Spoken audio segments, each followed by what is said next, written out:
लोग सिर्फ फातह याद रखते हैं, इम्तिहान नहीं।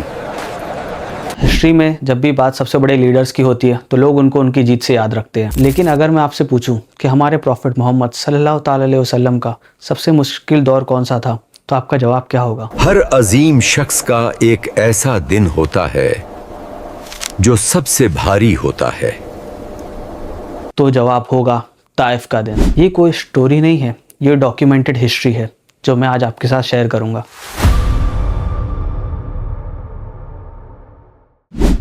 नबूवत के बाद मक्का में जुल्म अपनी हद पार कर चुका था। स्टार्टिंग में हमारे नबी का सोशल बॉयकॉट हुआ। हर तरह के लोगों ने उनका बॉयकॉट किया, ये कहकर कि ये हमें हमारे दीन से दूर कर रहे हैं। लेकिन सच तो ये था कि वो उन्हें सच्चे रास्ते की तरफ दावत दे रहे थे।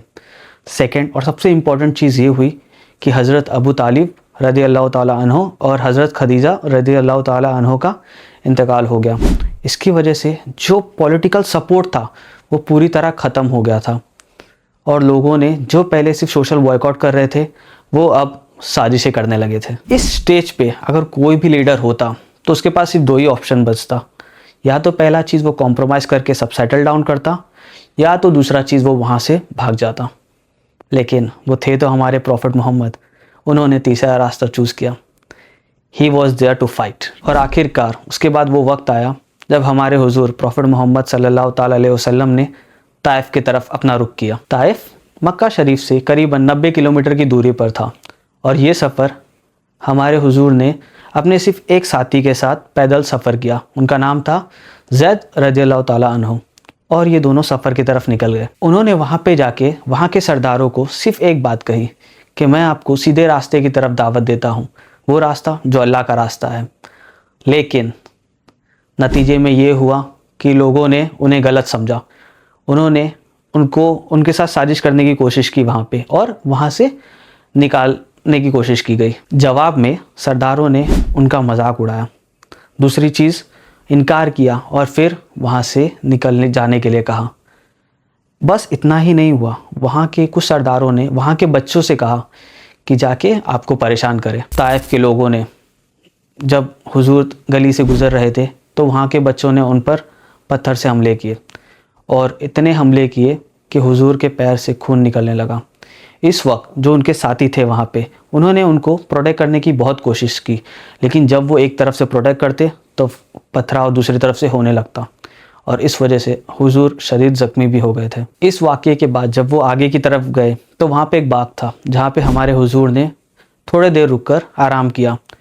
ये वो वक्त था जब इंसान बहुत दर्द में होता है, और वहाँ पे हमारे हुजूर भी उस वक्त पैर के ज़ख्म की वजह से काफ़ी दर्द में थे। और बस यही वो वक्त था जहाँ से इंसानियत का सबसे बड़ा लीडरशिप सफ़र शुरू होता है। अब इस वक्त जिब्रील अलैहिस्सलाम आसमान से उतरे। उन्होंने हुजूर के सामने ऑप्शन रखा कि अगर आप हमसे कहे तो हम ताइफ के लोगों को दो पहाड़ों के दरमियान कुचल के रख दें। लेकिन हमारे नबी ने उन्हें जवाब दिया, वो भी ऐसा जवाब दिया जो तारीख बन गया।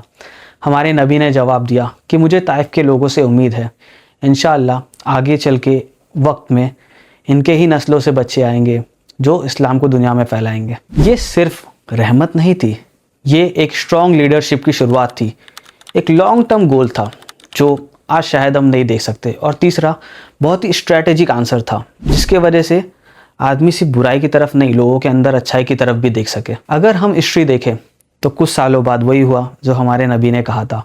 वहाँ के लोग ईमान ले आए, और ऐसा ईमान लाए कि आज तक वहाँ के लोग मुसलमान हैं। वही लोग, वही शहर, और बिना किसी जंग के उन्होंने ईमान लेकर आए। हमारे प्रॉफिट मोहम्मद सल्लल्लाहु ताला अलैहि वसल्लम ने दुश्मन को नहीं तोड़ा, बल्कि उनका फ्यूचर ही बदल दिया।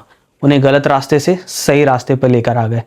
इसीलिए तो वो रहमतुल लिल आलमीन है। अगर हम आज की बात करें तो आज हमें भी कुछ ऐसे ही सिचुएशन देखने पड़ते हैं। अगर आप कोई अच्छा काम करें तो लोग आप पे कमेंट करते हैं, आपका मजाक उड़ाते हैं, या तो आपको इमोशनल टॉर्चर करने की कोशिश करते हैं। ऐसे वक्त में हमें भी वही करना चाहिए जो हमारे प्रॉफिट ने किया।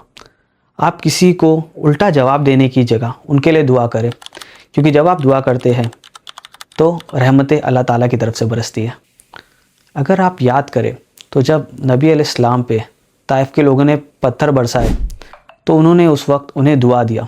ये सिर्फ एक इमोशनल चीज़ें नहीं थी, ये चीज़ ऐसी थी जिस चीज़ ने वहाँ के लोगों की सोच बदल दी कि हम इन पे हमला कर रहे हैं लेकिन बदले में वो हमें दुआ दे रहे हैं। इसलिए हमारे मोहम्मद प्रॉफिट सल्लल्लाहु ताला अलैहि वसल्लम सिर्फ हमारे लिए एक नबी नहीं है, वो हमारे लिए लीडर है जो हमें सिर्फ रिलीजियस थिंग नहीं सिखाते, वो हमें सिखाते हैं सोशल चीज़, लीडरशिप और रिस्पॉन्सिबिलिटी, जिसे चलकर आप भी एक अच्छे इंसान, एक अच्छे मुसलमान बन सकते। अगर आपको लगता है कि दुनिया को ये कहानी जाननी चाहिए तो इसे शेयर ज़रूर करिए।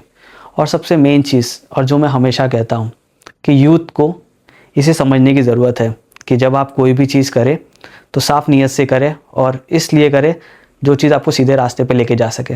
अस्सलाम वालेकुम।